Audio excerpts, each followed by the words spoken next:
우리 정부가 미국에 155mm 포탄 50만 발을 대여 형식으로 제공하는 내용의 계약을 지난달 체결한 사실이 뒤늦게 알려졌습니다. 12일 정부 소식통과 방산업계 등에 따르면 미 행정부는 지난해 한국 정부로부터 155mm 포탄 10만 발을 구매한 데 이어 올해 2월에도 수십만 발의 포탄을 추가로 판매해달라고 요청했습니다.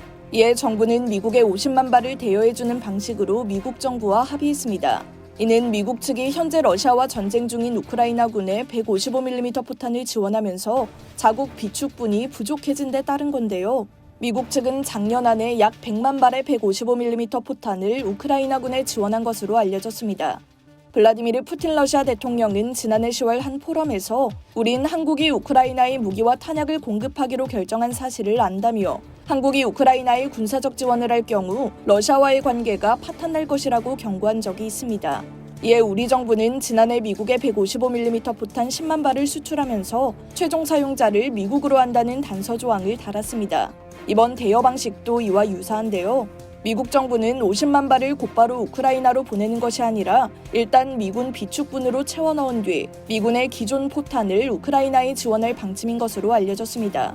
이를 두고 정부 안팎에선 러시아를 자극하지 않기 위한 조치란 해석이 나오고 있습니다. 다만 미국이 포탄을 운용하는 만큼 한국산 포탄이 우크라이나에서 살상용으로 사용될 가능성을 배제할 수 없다는 평가가 나옵니다.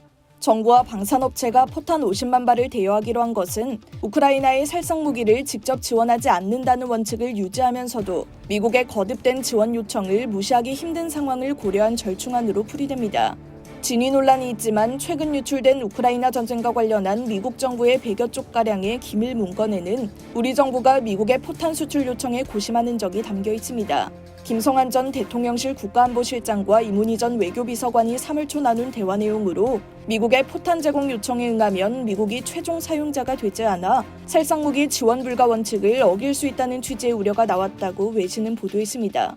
국방부는 지난달 크라프 자주포를 폴란드에서 우크라이나로 지원하는 것을 한국 정부가 승인했다는 외신 보도와 관련 우크라이나의 살상 무기를 직접 지원하지 않는다는 정부 정책에는 변함이 없다고 밝혔습니다.